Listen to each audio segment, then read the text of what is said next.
I'm here with Carol Urry, who helps mums control alcohol with her 90-day program at warriormumcoaching.com. But Carol's got a fascinating story. So first of all, Carol, what I want to know is how did you actually end up here as an alcohol-free coach? Because I know you haven't done this your whole life.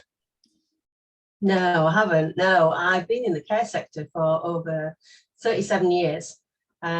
So yeah, coaching, really, I had an issue with alcohol. So I think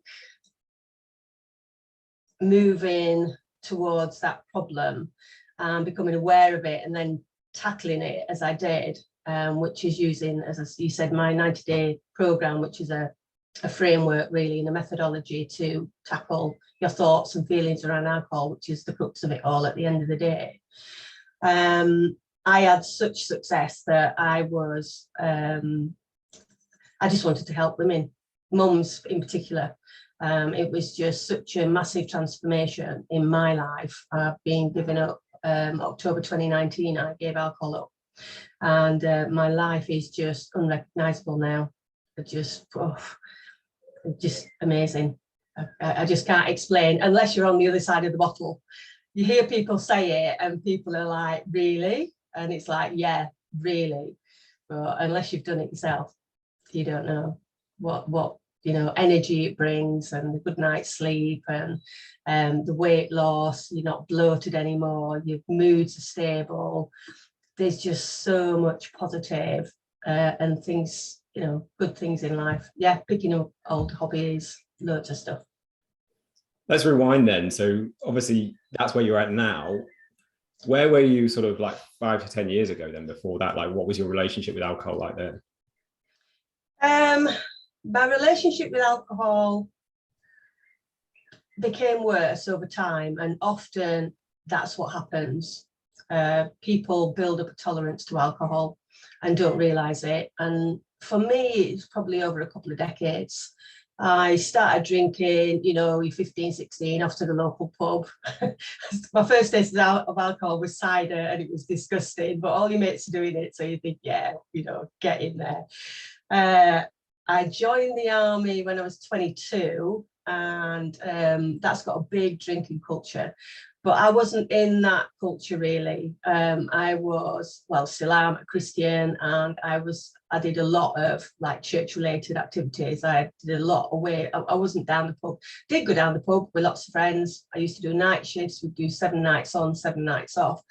So on the morning we finished our last night, we would go off to the cookhouse and get ourselves a big breakfast, and then I'd be designated driver because I didn't really drink that much. So we'd all hop in the car, and I'd probably have about 8 people in my little Talbot, and we'd trundle off down to the pub. They'd get absolutely slaughtered. I'd probably have 1 or 2, and then we'd end up in the mess, and they'd carry on, and that's probably when I would have a few bevies. But interestingly, my drinking didn't really start until I became a mum, and it became quite stressful. And I was still in the army when Lucy, when my daughter was born in 95. And I went off to Bosnia for 6 months when she was 2 years old. That was, you get dry tours, which is like no alcohol at all, and tours where the commanding officer will allow you to drink. So we had the mess. And that was our downtime. It was after the war. We were there with the engineers helping to rebuild the infrastructure and providing a provision for the locals. And I ran an outpatients department with the doctors there. So yeah, that started really with my drinking. And then I decided to leave the army. Lucy was 4 and just starting school. I was due my staff sergeant's promotion and going down to Haslar. We were living in where I am now, near Stamford in Lincolnshire. My posting was at Peterborough District Hospital, which had a military unit. And I decided that I'd had enough. So I would really want, another child. So I left in the March, became pregnant, I think it was in September. Nathan was born. And he didn't speak till he was about 3.5. He didn't walk till he was about 19 months. And it's that mum's intuition, something's wrong. And I was backwards and forwards to the doctor, and the nurse was like, no, he's fine. and he started banging his head on the floor in frustration because he couldn't communicate. Anyway, he started off at nursery, and Sally, who's a friend of the family, ran the local nursery, and Nathan was obsessed with numbers, certain numbers and colours. And she just said, there's something not quite right. And I was so relieved to think that somebody's actually recognised what's wrong. And Nathan had a diagnosis of Asperger's, which is on the autistic spectrum, and ADHD when he was about 5 or 6. But previous to that, when he was, I remember his 2nd birthday, I was having to deal with all these emotions coming up of, you know, had I done something while he was in my tummy, you know, and he was growing there, and I just blamed myself, and I blamed myself for a long time. So that's really when my the wine witch hit, or the alcohol monster, as we like to call it. Yeah. Yeah, and I was self-medicating. I just couldn't deal with the stress of it all. I was, my husband was out at work, so I got to stay at home, thankfully, for the first sort of 3-4 years until Nathan went to school. So I was dealing with all the pressure of the teachers and the special education officers, the educational psychologists coming into school. They had the county council had a one-on-one worker with him. He didn't actually get a statement, which would have made life a lot easier for me, because there's funding available when they have a statement. But he's extremely bright, very bright boy. He's 21 in a couple of weeks' time now, you know. He's still learning. He's like a big sponge. He's just, I've got 2 fantastic kids, you know. I'm really blessed. So yeah, school was really hard because I had to deal with it all, really. My husband went to work, came home, and I'd just fill him in. My drinking really started, and I was probably, I don't know, maybe a couple of glasses of wine 3 or 4 times a night. Not massive, but I remember on his 2nd birthday, we used to make a big fuss of the kids' birthdays, and it would be when you're a drinker, any excuse, Rob, whether you're fed up, whether you're celebrating, whether you're on a holiday, whether it's your birthday, your anniversary, your mum's birthday, the dog's birthday, anything. When you are hooked, you are hooked.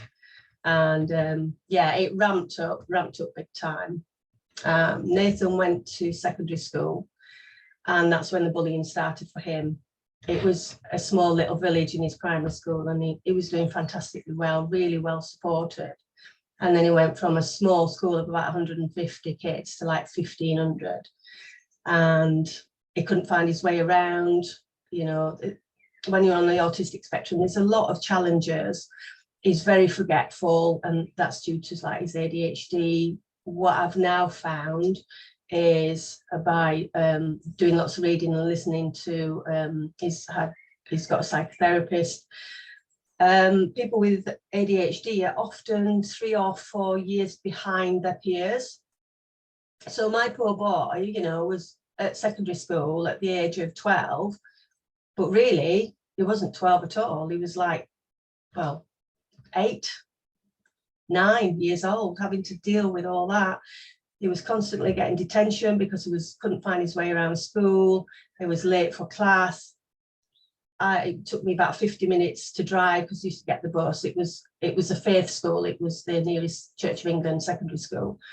So yeah, it caused a lot of issues, bless him. I think I had every teacher's email, and I would constantly email them.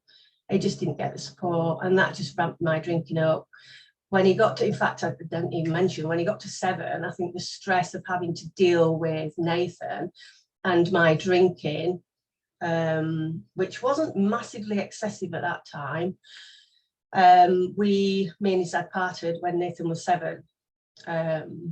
You know, I was going out after school, I would go to my friends in the village, and we would have a couple of glasses of wine, and then I would go home before my husband came home from work and make sure tea was sorted. I'd sort the kids out, and then I'd settle on the settee with a drink.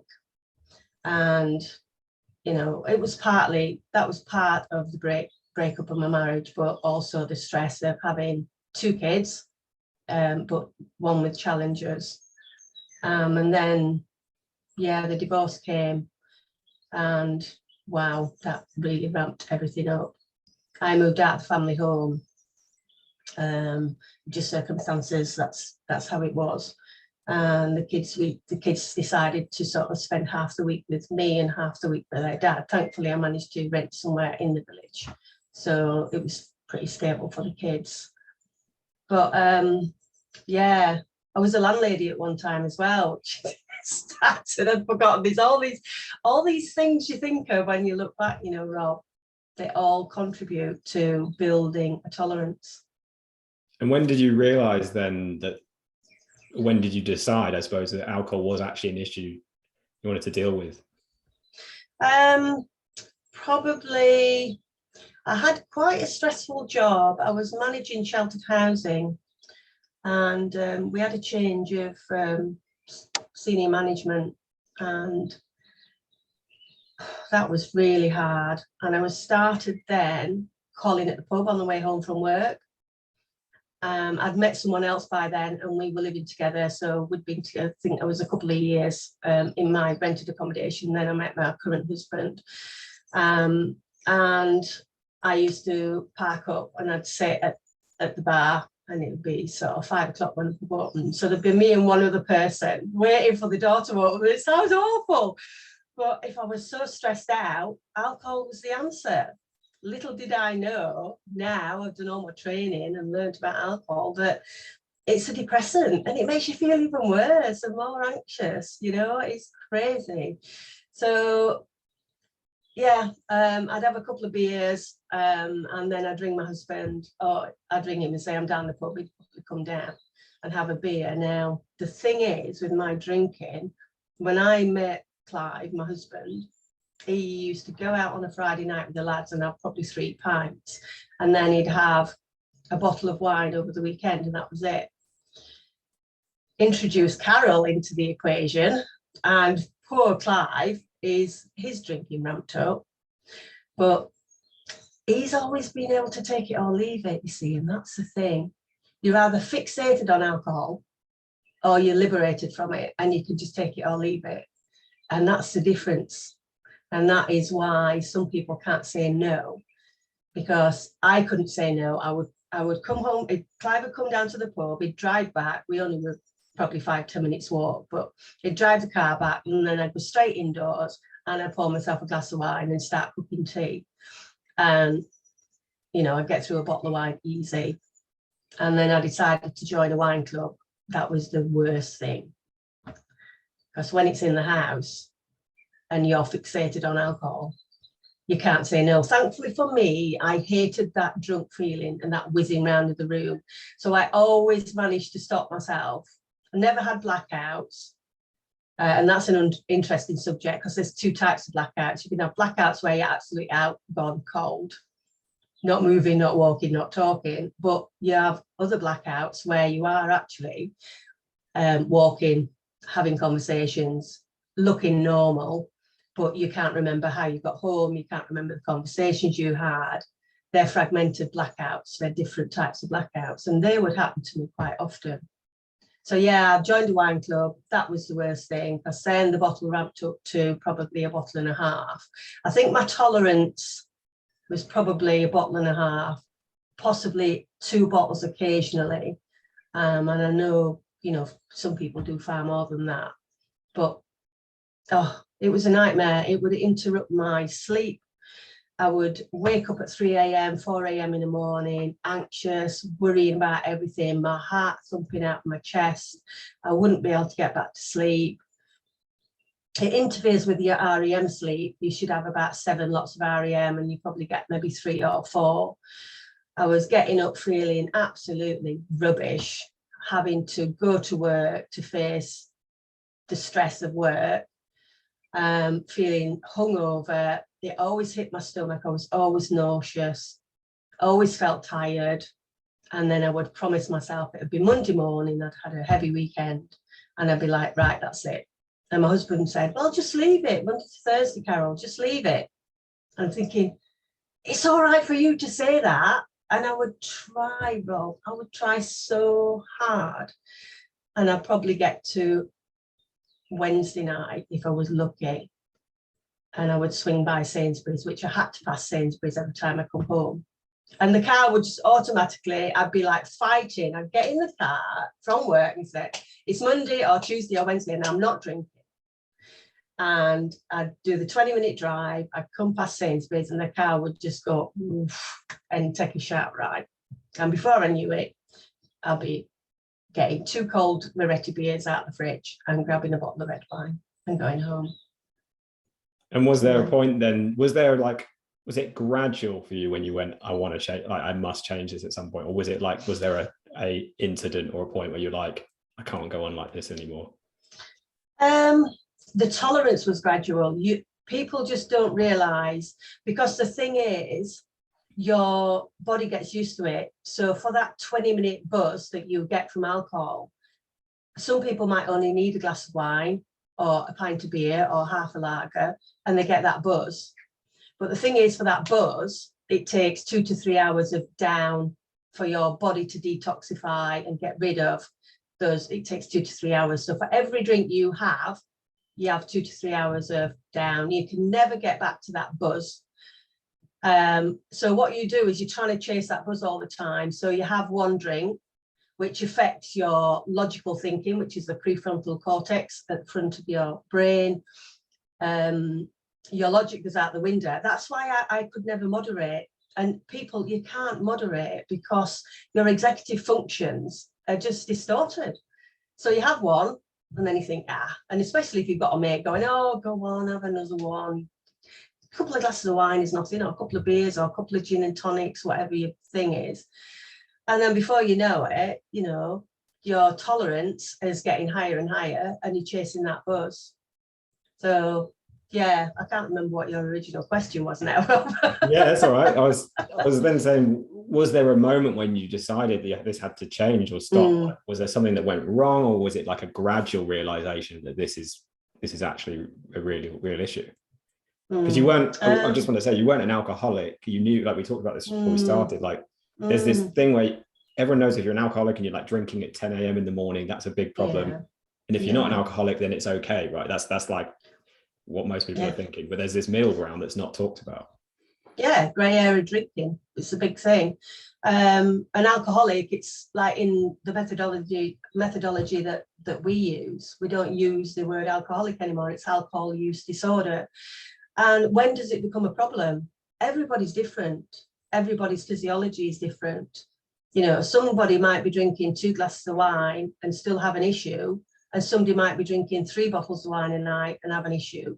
That's where the grey area is, And for me, I think the tolerance built up to such a point where I needed at least a bottle of wine to get that sort of feeling. The buzz was there, but I just needed that chill out feeling. And I think the point for me was I tried to moderate for such a long time. But the thing is, when your mind is consumed with alcohol, your thoughts are consumed with alcohol, as in me coming home from work, I can have my drink. And interestingly, Rob, this is another thing, and I talk about this on my program.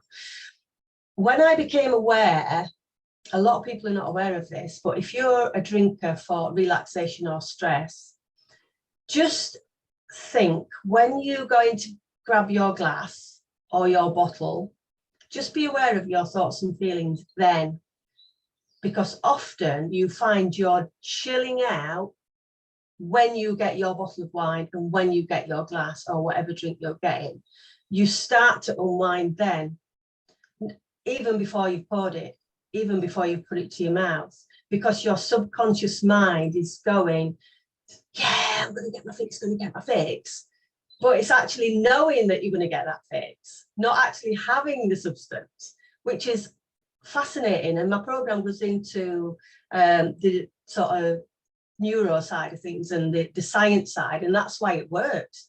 because it wasn't until I actually started retraining my thoughts and becoming aware of what I considered alcohol to be and where my thoughts derive from. And you said, when did I, get to the point where it was an issue? It was when I got behind the wheel. I'd had half a bottle of wine, or 2 big glasses of wine. Sainsbury's was probably a mile up the road. I'd had a particularly bad day, and I just thought, you know what, sod it. And I got in the car, and thankfully I'm in the country and it's not a busy place to get to the supermarket.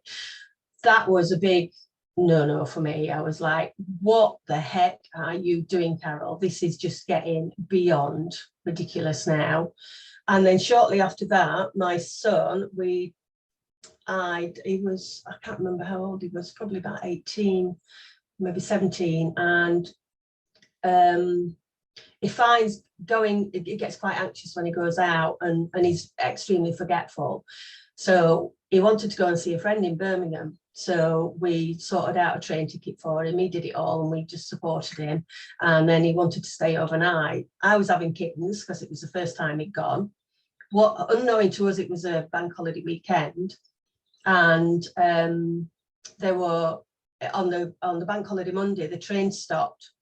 And he came to the train station. He'd missed his last train, and there was only a bus service to Peterborough. Now his dad still lives in the village, and I live in the village with Clive. We're sort of fairly close, and me and his dad have an okay relationship. And Nathan rang me up and said, "Mum, I'm stuck. There's no trains. I don't know what to do." He wasn't upset, but my mum instinct was get in the car and drive, an hour and a half to Birmingham. I hate night driving anyway, but I'd had probably best part of a bottle of wine.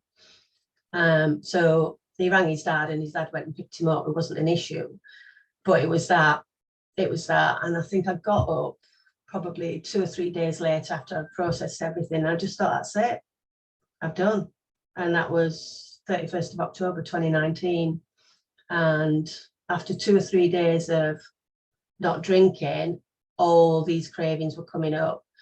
And I just decided we've all Googled, am I an alcoholic? Everybody, who thinks they've got a drink problem, have done that. And like you said, because you're not drinking in the morning, you think you're fine, but you're not. Even if you're a nighttime drinker, I've got a client now that only drank in a window of an hour and a half at 9 o'clock till 10:30. And had been doing that, and it was really affecting their life, so it doesn't matter. But yeah, I then found Annie Grace, who's an American lady, and that's who I did my coaching with, my coach training with.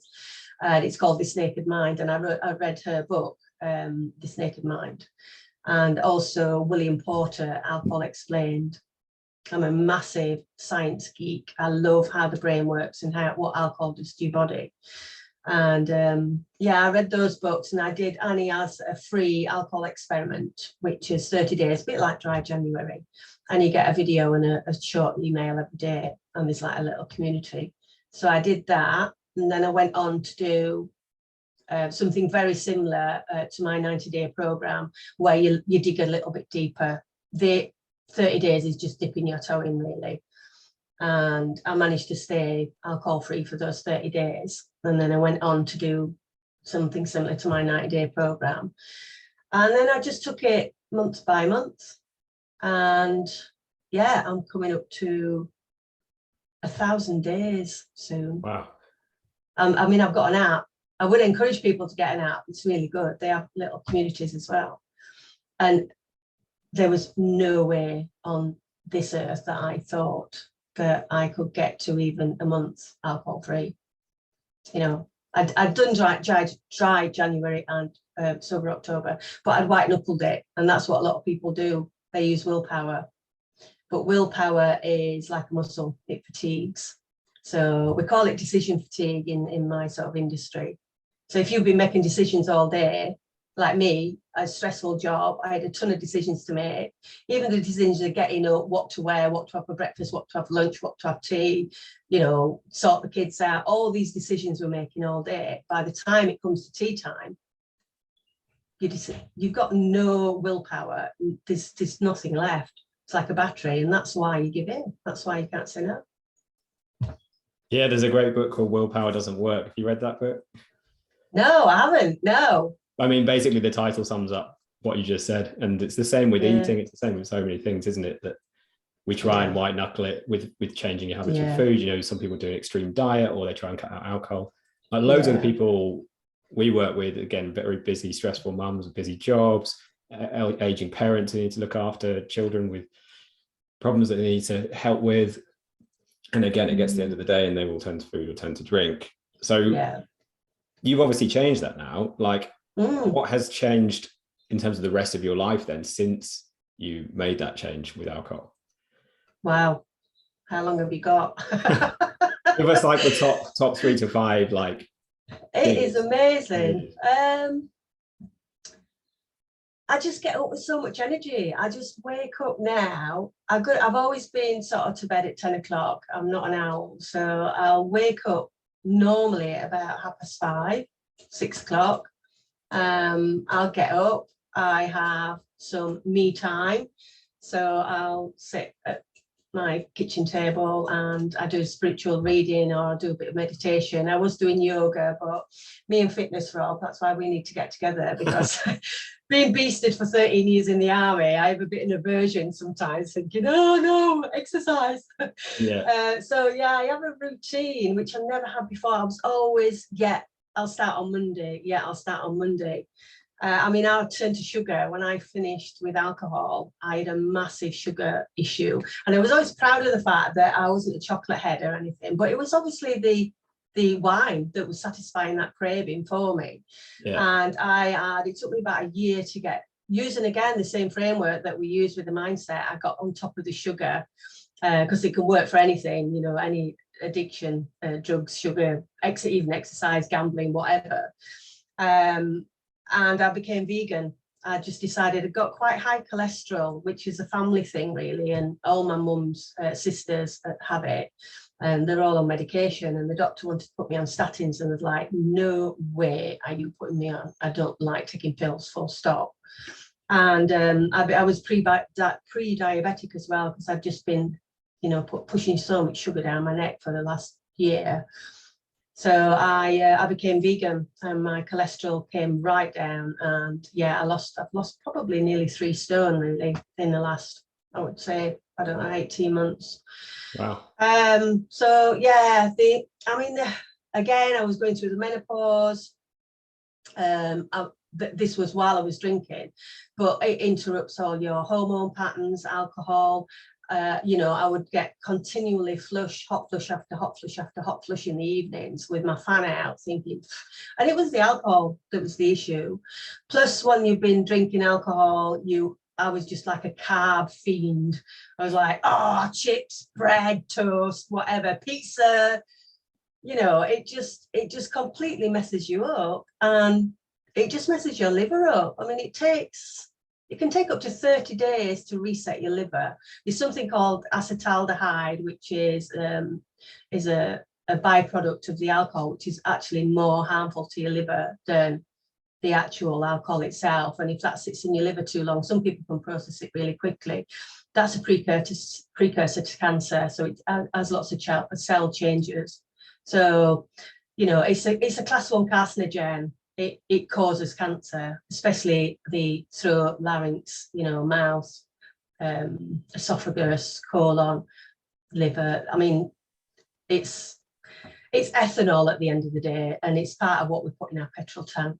I mean, even you think about the sanitizer that we're using, it's pure alcohol, and that's all it is. They just put a ton of additives, and people say, oh, it's good for you because it's got grapes in it.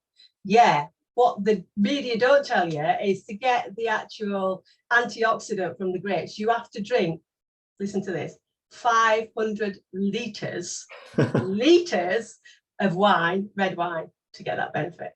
The media has a lot to answer for, doesn't it? I think there's that like one glass of wine a night's good for your health thing. Rubbish. What do you have to say for that one? Because I always...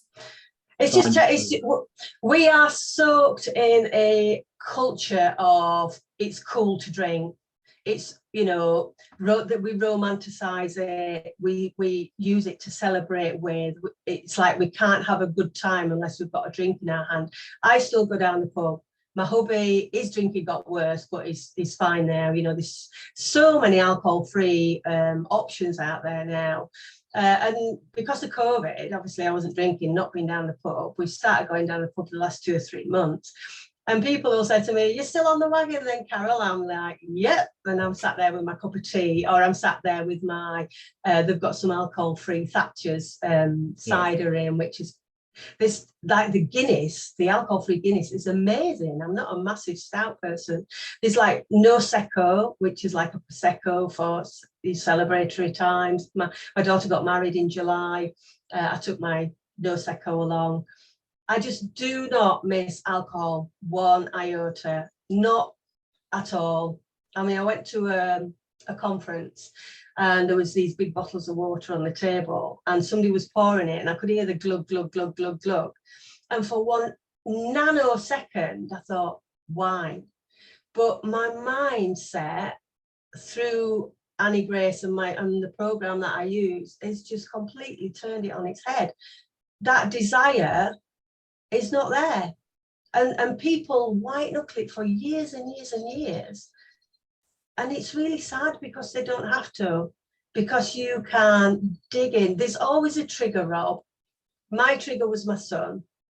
Sometimes you have, you know, it has to be a real trauma that happens in your life. And, you know, there's a lot of stuff to deal with. But sometimes it can just become habitual. And they've actually shown, we've actually seen, as part of my course, it's called neurogenesis, new neurons being made.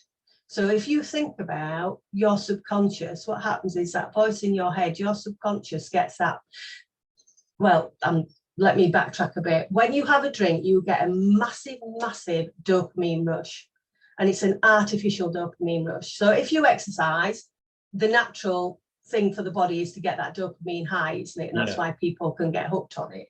The same with, you know, if you're going out in nature and you're smelling a nice flower, you get that dopamine high. If you're eating a food like raspberries or fruit or having something, you get that dopamine rush.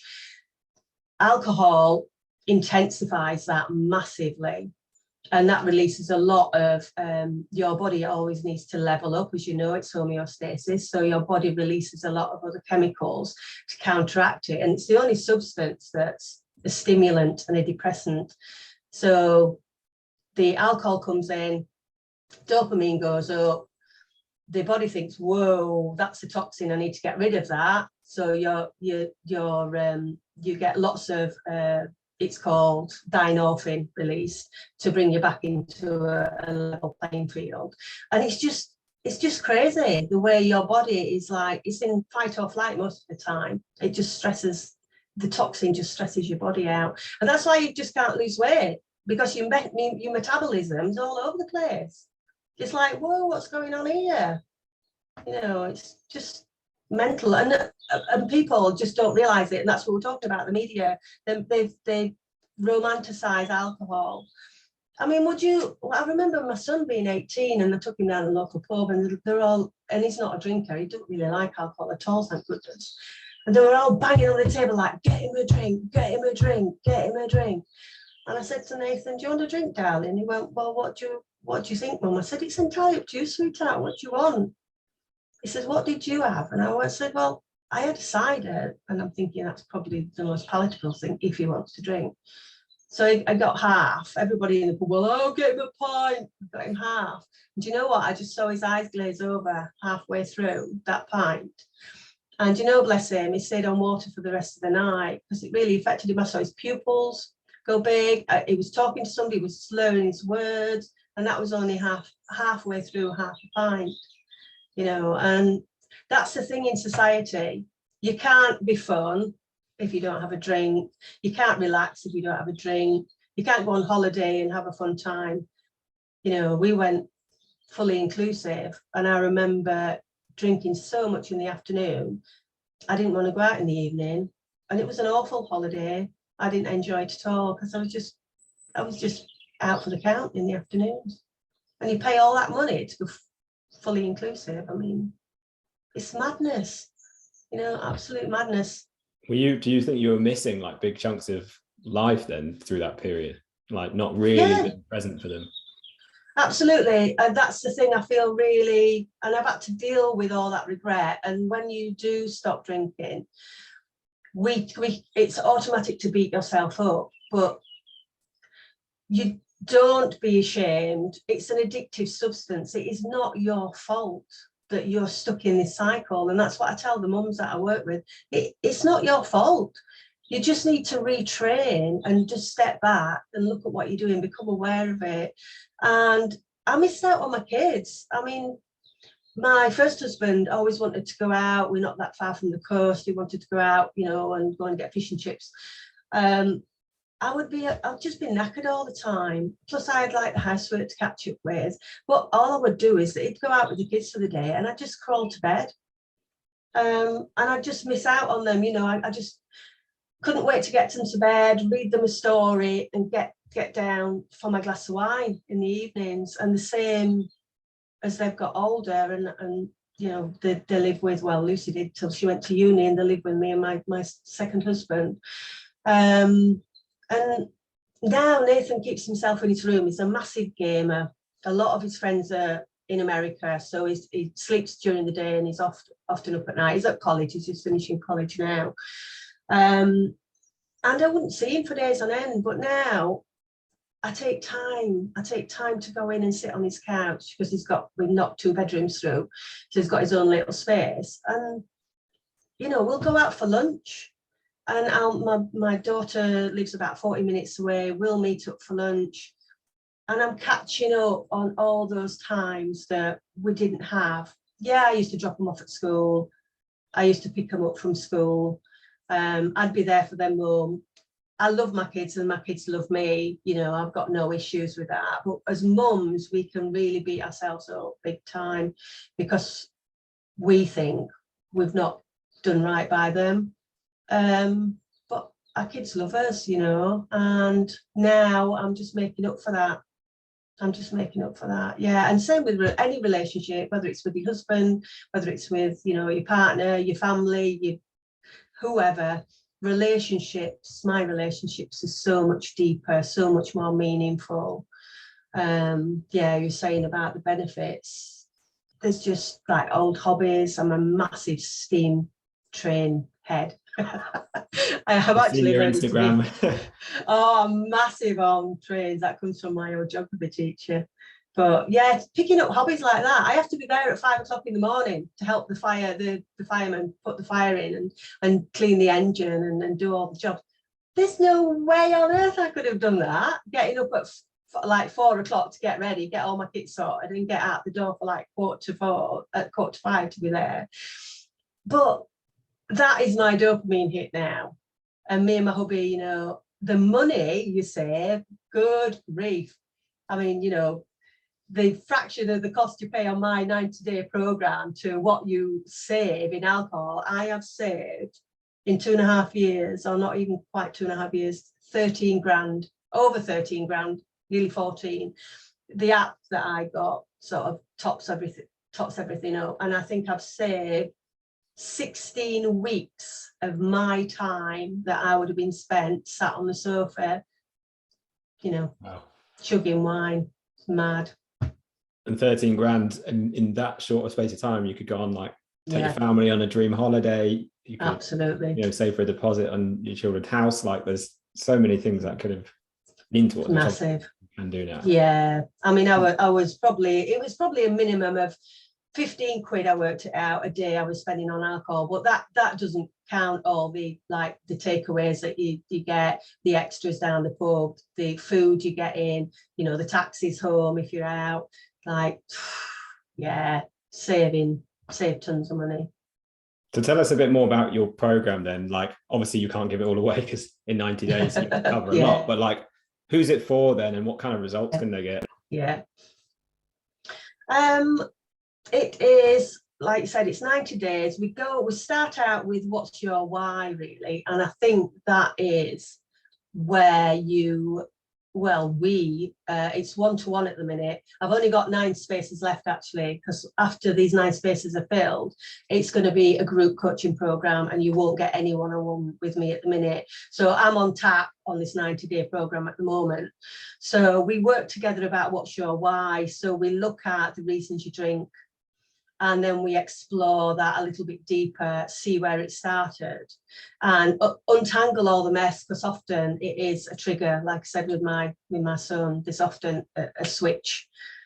So we look at that, and then we look at how to deal with things like cravings, how to deal with social situations. We talk about sleep. We talk about even alcohol and sex. We talk about mindfulness, gratitude.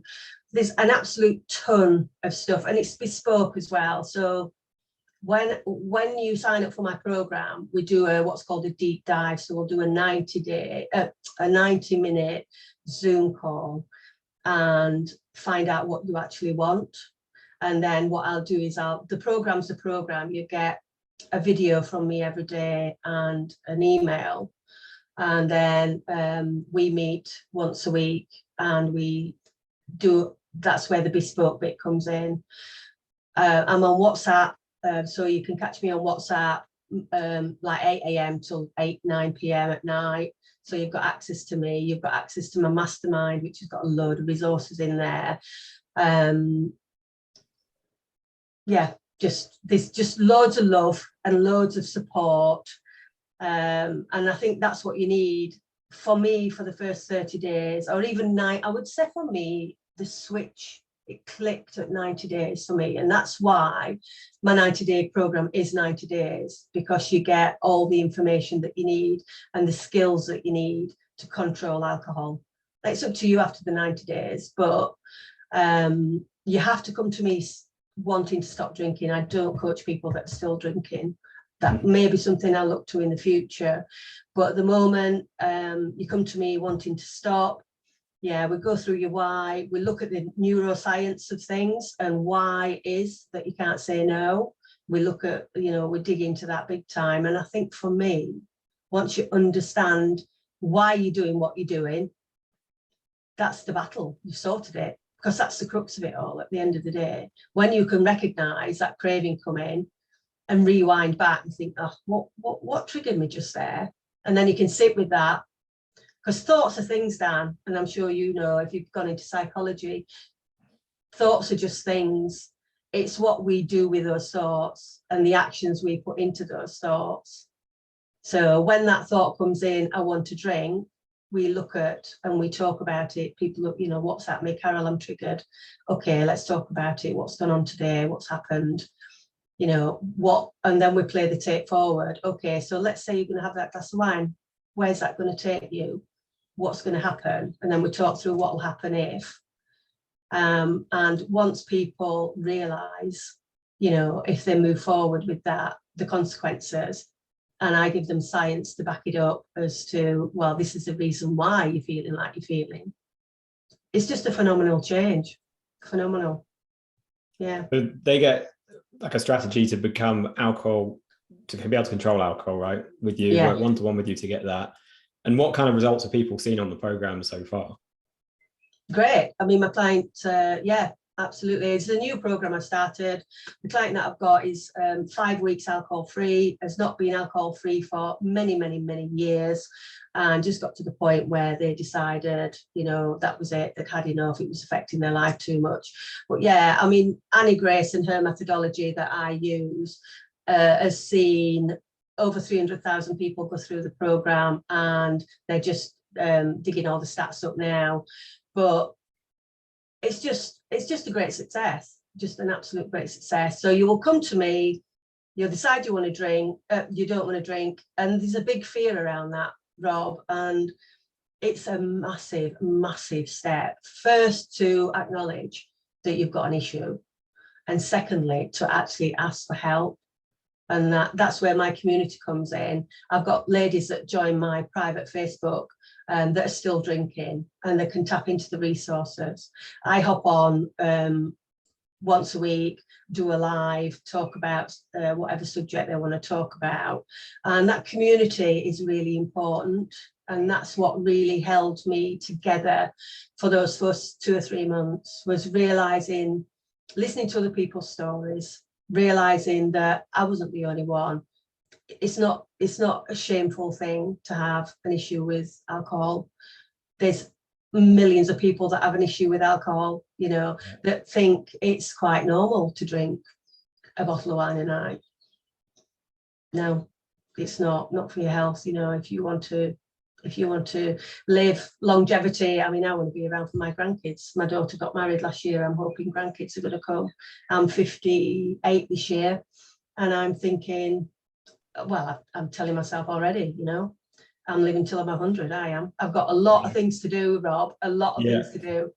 And I am passionate about helping women, especially mums at this time, change their relationship with alcohol, because it is a massive, once that big domino of alcohol is out the way, everything else falls into place, you know. It really does. Yeah, and like we've talked about before, so some people that I work with, like, we do a very similar process around food, but if you're drinking that regularly, it's almost impossible to lose weight because of the calories from the alcohol, and then all the food you eat, and how it disrupts your sleep, how it exacerbates menopause symptoms. So it unlocks everything, as you said. But I thought it was very interesting, you said that there's a lot of fear around it, and I think we feel like we should be able to fix this ourselves. But I guess the thing we always say to people is, like, if you haven't been able to do it up to this point, you're probably not going to figure it out on your own, as much as that's, and it's, as you said, it's not anyone's fault. It's just very difficult to solve these things on their own. So the last question I wanted to ask you is, like, what would you say to any woman that's listening to this who's kind of struggling to moderate alcohol? They're trying to reduce it, or they've stopped it for periods of time. They might have done dry January, but it keeps coming back in. Like, what would you say to someone in that situation? I would say don't wait for rock bottom. I mean, my rock bottom was just, you know, a rock bottom doesn't mean to say that you lose your house, you lose your family, you lose your kids. You know, a rock bottom for me was getting behind the wheel. Everybody's rock bottom's different, but don't wait for that. And yeah, there is a fear, but you see, your subconscious keeps you in that fear, because that's where the mindset work begins with me in my program, is that alcohol monster whispers in your ear. You're going to be boring without alcohol. You're not going to be able to have fun. You're not going to get on with your husband, or your husband's your drinking buddy. You know, you're not going to be good in the bedroom without booze. There's like all these faults, and there's stories we've built around alcohol, because that's what we do. We have to fill the gaps in. So we have to tell ourselves that we can't do things unless we have alcohol as part of, you know, our lives. And that fear, and it is, and I put at the bottom, I think it's at the bottom of my website, and a few other when I post on Instagram, action eliminates fear. And it is so true, that tiny step. And that's why, like me with the discovery call, it's really hard for people to get over that hurdle. And a discovery call with me is, I've actually turned a lady away a couple of weeks ago, because she was so dependent on alcohol, and she'd been drinking heavily for such a long time. She needed to see her GP. So if any of your ladies listening, you know, are frightened of the withdrawal symptoms, if you're emotionally dependent, which is 90% of the people, it's okay. I can deal with that. We can do some coaching around that. But I'm not a medical professional. And there's only probably about 10% of people that have got an actual physical addiction to alcohol. That is not me. I deal with people who use it for, you know, to suppress emotions, or just habitual. So take the step, because it will only get worse, and it does, whether it's a decade, 2 decades, 3 decades. And just think of, like with your program, Rob, you know, the one to lose weight, you know, it massively affects your nervous system. Your metabolism's all over, you know, your adrenal glands are all over the place. And it's because whether you're just binging on a Friday night or a Saturday night, it's your liver and your body is still going to process all that. And the thing it does is it processes the toxin before it processes any carbohydrates or any fats. Yeah. So you are just pushing yourself right back to square one, even with 1 glass or 2 glasses of wine. But you can do it, and it's all about mindset, Rob. And get on a discovery call with me. Let's chat. If it's not for you and I don't feel you're a good fit for my program, then I can signpost you elsewhere. I've got lots of friends and lots of other coaches that have got lots of other experience in lots of other areas. You know, people use this framework for eating disorders and all sorts, cigarettes and things. So just do it. Just do it, because life on the other side of the bottle is amazing. So where can people go if they do want to find out more about what you do, if they do want to book that discovery call to have a chat, see if you can help them? Where should people go to do that? Well, I'm on Instagram at Warrior Mum Coaching, so you can DM me. You can go to my website, which is warriormumcoaching.com, and I've got a very simple form for you to fill in. And then you can just, it's got a box with a message. You can just put me a message in there, and what I'll do is I'll get back to you and we'll just book a Zoom call, have a very informal chat. You know, ladies just tell me what it is what action they want to take, where they want to be, and we look at where you want to be, because that's what coaching is all about. You know, yeah, we do go into some past stuff and the triggers of alcohol, but we look ahead and we look at where we can get you. And in 90 days, you can make massive strides. And then after 90 days, I've got a membership program. If you still want accountability after that, then I'm still available on WhatsApp. So yeah, that's something else that, you know, don't do 90-day program and then go bye-bye. That's not how it works. If you feel you still want accountability and you still want some support, then yeah, I'm there for you. Amazing. We'll go and check out Carol. Go to warriormumcoaching.com. I'll drop some of the links into the show notes. But Carol, thank you so much for joining me today. Your story's been absolutely fascinating and inspiring to hear as well. Just one thing I didn't say, actually, Rob. Go for it. The ladies that are drinking, I've got my private Facebook page. If they go onto Instagram and follow the link in my bio, there's my community there. So for ladies that don't feel like they can just finish just yet and they want a little bit, like people want to put it off, but just don't. But follow the link in my bio. Join my community. You can get some support in there, but people that are really seriously about, that's it, I'm sick and tired, I've been sick and tired and I've had enough, then yeah, discovery calls for you. Awesome. As I said, we'll drop the links in the bio. So either Warrior Mum Coaching Instagram, join the Facebook group if you just want to dip your toe in the water, or go to warriormumcoaching.com. That's right, isn't it? To go and book a discovery call and have a chat about solving this once and for all.